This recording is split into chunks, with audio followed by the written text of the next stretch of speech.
हम स्वागत करै छी अपन यूट्यूब चैनल मिथिला के नगरिया में। इस चैनल पर मिथिलांचल से जुड़ल हर पाबनि तिहार के जानकारी, धार्मिक कथा आ पूजा पाठ से जुड़ल उपाय भेटत। अगर एहि सबके जानकारी चाहे छी तो चैनल के सब्सक्राइब कर लिया, नोटिफिकेशन से हो ऑन कर लिया ताकि हम कोनो नया वीडियो डालब तो सबसे पहले पहुंचत अहाँ तक। तो आइ के एहि वीडियो में हम जितिया व्रत के दोसर कथा चिलो और सियारिन के कथा सुनाब। तो चलू आब जितिया व्रत के दोसर कथा सुनू। एहि पृथ्वी पर नर्मदा नदी के किनारे एकटा विशाल पाकैर के गाछ छल। ओहि गाछ के धोधरि में एकटा गिदरनी आ गाछ के ठाढ़ि पर एकटा चिल्होरनी रहै छली। दुनू संगे संगे बहुत दिन से रहै छली तऽ दुनू में मित्रता भ गेल। ओहि नगर के कुछ महिला सब जितिया व्रत केने रहैत तऽ गाछ लग आबि कऽ जितवाहन के पूजा कऽ कथा सुनि कऽ अपन घर सब चलि गेलै। ओहि गाछ के धोधरि से गिदरनी आ ठाढ़ि पर जे चिल्होरनी छलथि ओ दुनू कथा सुनि लेलथि। ओहो दुनू व्रत केने रहैत। गिदरनी अपन धोधरि में आ चिल्होरनी अपन ठाढ़ि पर बैस पूरा दिन काटि लेलथि, कियाकि दुनू के खाए पिए के रहनि नहि, तऽ भरि दिन अपन बैठ कऽ दिन काटि लेलथि। ओहि दिन साँझ में नदी किनारे एकटा सेठ के बेटा के दाह संस्कार कऽ कऽ सब केओ चलि गेल, कियाकि ओहि नगर में जे केओ मरै नर्मदा नदी के किनारे पर आबि कऽ दाह संस्कार होइ छलनि। अष्टमी के राति छल, एकदम अन्हार, हाथ नहीं सूझे आ तै पर खूब मेघ लागल, पानि पड़ैत, बिजलौका चमकैत रहे। ओहि बिजलौका में ओहि लाश के मांस देख कऽ गिदरनी के रहल नहीं जाय छलनि। एक तऽ भरि दिन के ओ भूखल आ मांस देख कऽ ओकरा रहल नहीं जाय। आब गिदरनी सोचैत जे हम तऽ असगर रहितौं तऽ मांस खा अबितौं, लेकिन चिल्होरनी जे अछि ओ देख लेत तऽ कहत जे अहाँ व्रत केने छी तऽ केना खायब।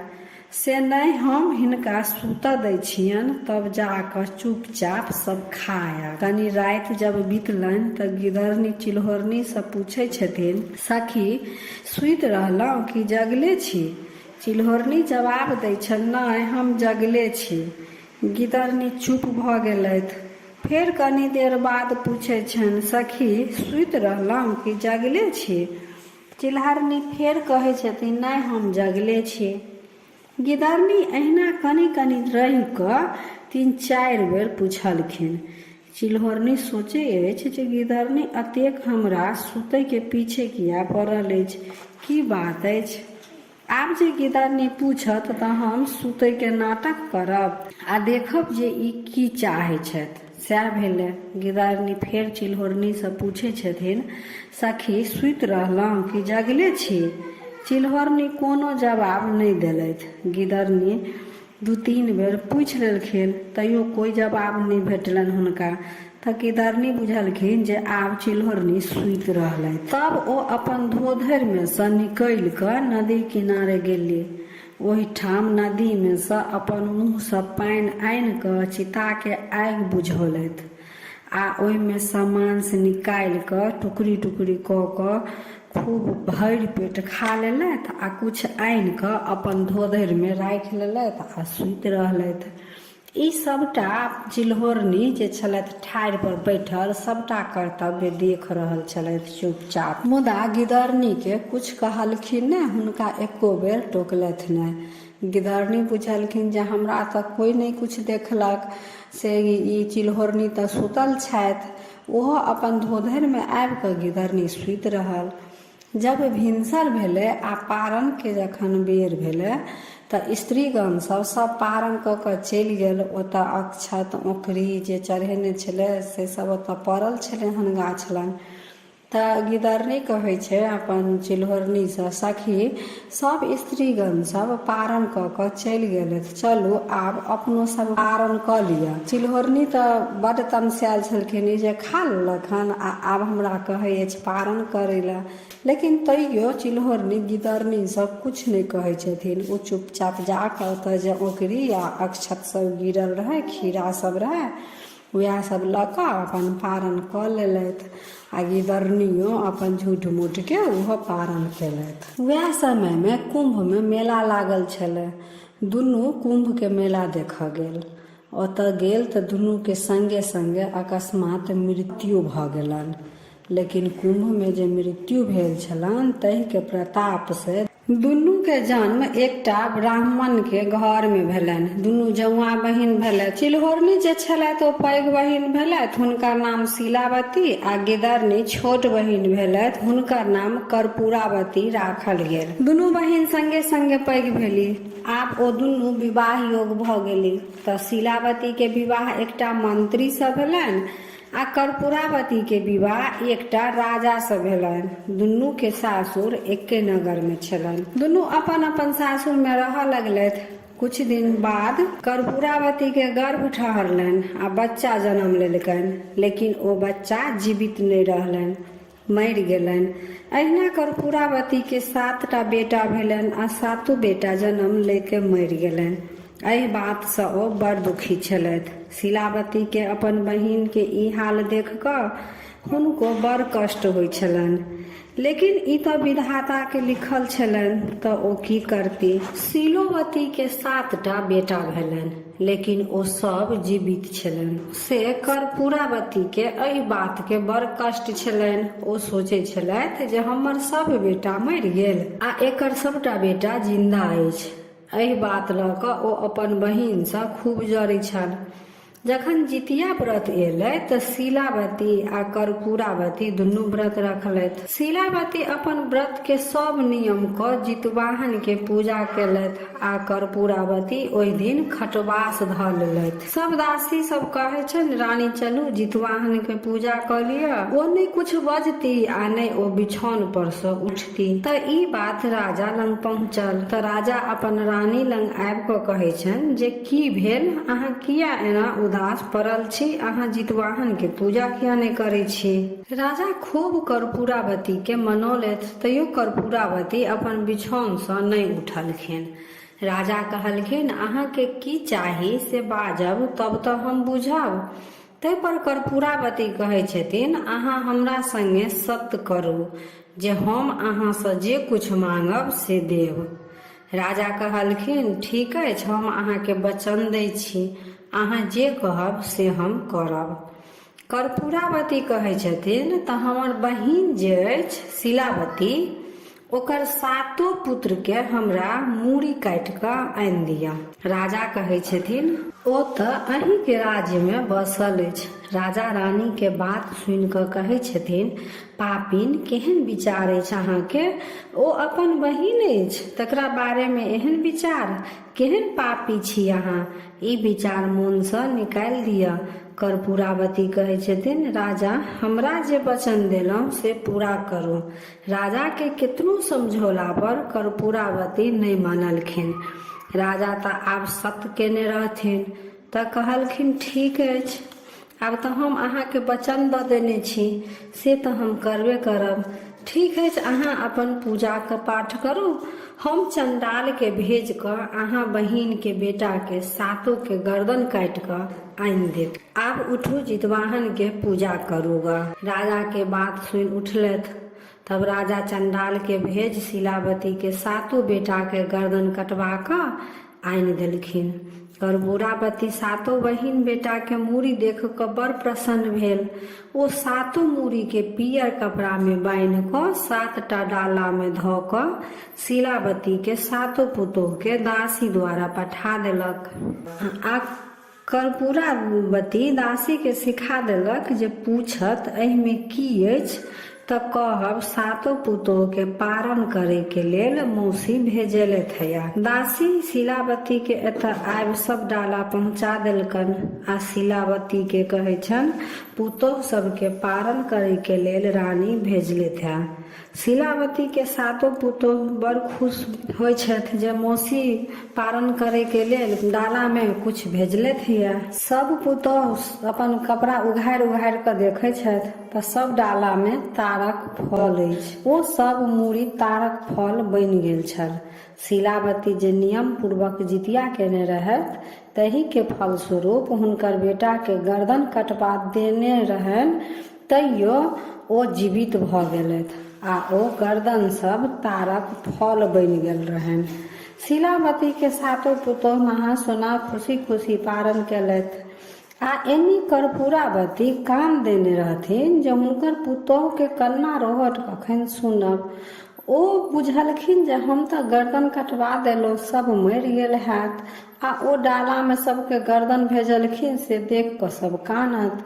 लेकिन बहुत देर भऽ गेलै, कोनो कोने खीजे के आवाज नहीं एलनि, तऽ हुनका रहल नहीं गेलनि। ओ फेर दासी के भेजलखिन जे देख कऽ आउ जे ओतऽ की बात अछि, किया नहि केओ कानै अछि।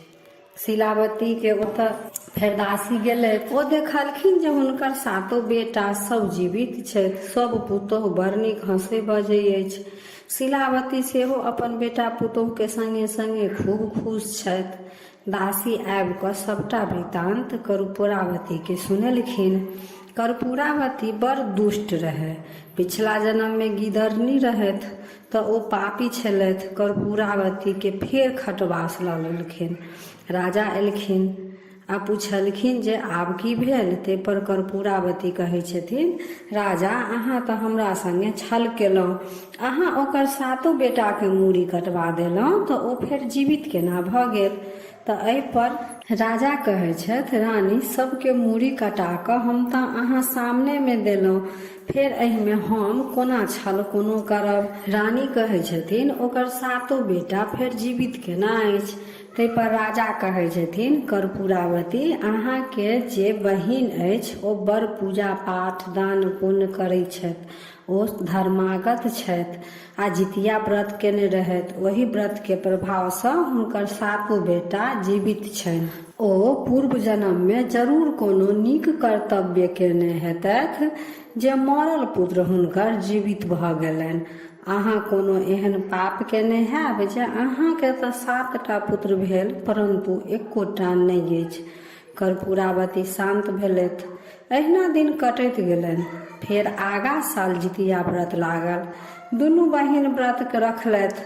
एहि बेर कर्पूरावती अपन दासी हाथे शिलावती के सम्मान देलखिन जे हमर बहिन के कहबनि जे हम हुनके संगे एहि बेर व्रत राखब आ पाबनि करब, कथा सुनब। से महल में शिलावती आबि गेल। शिलावती दासी के कहलखिन, नहीं हम अपने घर में ठीक छी, हम अतहिए व्रत करब आ कथा सुनब। हुनका कहियोन ग ओ अपन महले में पूजा करती आ कथा सुनती। शिलावती के पूर्व जन्म के सब बात याद छलनि। हुनका याद छलनि जे हमर ई बहिन पिछला जन्म में गिदरनी छलनि आ हुनका पर विश्वास केनाइ उचित नहीं अछि जे ओ व्रतक नियम पूरा करती, कियाकि ओ पूर्व जन्म में व्रत तोड़ि लेने छलखिन।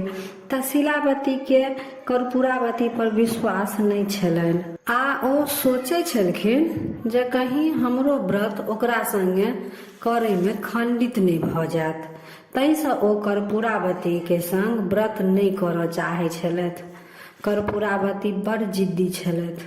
ओ अपन बहिन के मना केला के बाद ओ फेर दासी के भेजलखिन जे जाउ हमर बहिन के कहबनि जे पूजा आ कथा तऽ संगे नहीं केलथि, लेकिन पारण हम संगे करब। आ अपन पालकी सेहो अपन बहिन ला भेज देलखिन जे महल में आबि कऽ पारण करू। शिलावती पालकी के लौटा देलखिन आ दासी से कहलखिन, ओ रानी छथि आ हम एकटा मंत्री के घरवाली, हमरा आ हुनका कोनो मेल नहीं छनि। ताहिसँ ओ अपन महल में खुआ मलाई खा कऽ पारण करती आ हम अपन झोपड़ी में खीरा उंगली खा कऽ पारण करब।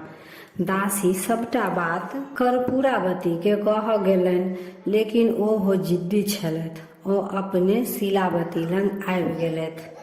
शिलावती से कहै छथिन, अहाँ हमरा संगे व्रत पूजा कथा से किया नहीं केलहुँ आ आइ हम पारण करऽ चाहै छी सेहो बात लेल अहाँ मना कऽ रहल छी। शिलावती कहलखिन, ठीक, पहिले पारण करे से पहले चलू गंगा स्नान नर्मदा नदी में कऽ लेब। दुनू बहिन नर्मदा नदी पर पहुँचल, जतऽ पाकैर के गाछ छलै। ओतऽ आबि कऽ शीलावती कहै छथिन, कर्पूरावती, एहि गाछ के देख कऽ कुछ याद अबै अछि? कर्पूरावती कहलखिन, नहि, हमरा तऽ कुछ याद नहीं अबै अछि। तब अपन पूर्व जन्म के सब वृतांत सुना दै छथिन। जे सुनि कऽ कर्पूरावती के तब अपन पूर्व जन्म के सब वृतांत सुना दै छथिन, जे अहाँ एकटा गिदरनी छलहुँ आ हम चिल्होरनी, दुनू मिल कऽ व्रत रखलहुँ।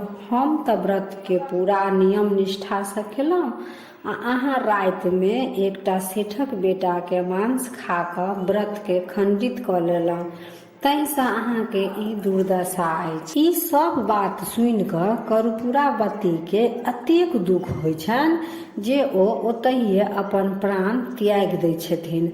हुनकर मृत्यु के बात राजा तक पहुँचै छनि, राजा के संवाद जाइ छनि, कर्पूरावती के विधि विधान सँ दाह संस्कार होइ छनि आ फेर राजा अपन राज हंसी खुशी सँ चलबऽ लगै छथि। शीलावती सेहो अपन बेटा पुतोह के संगे खुशी खुशी समय बितबऽ लगै छथि। ताहिसँ अखनो एहि कलयुगो में यह विधान अछि जे कोनो व्रत करी तऽ पूरा नियम निष्ठा सँ करी आ नहि पार लगे तऽ नहीं करी, नहीं तऽ एकर पाप एहि जन्म में तऽ नहीं तऽ दोसरो जन्म में जरूर भोगऽ पड़त। तऽ ई छल चिल्हो सियारो के कथा। तो अब वीडियो केहन लागल, नीक लागल तऽ लाइक शेयर सब्सक्राइब कऽ कऽ मैथिली भाषा के सपोर्ट करू। हर हर महादेव।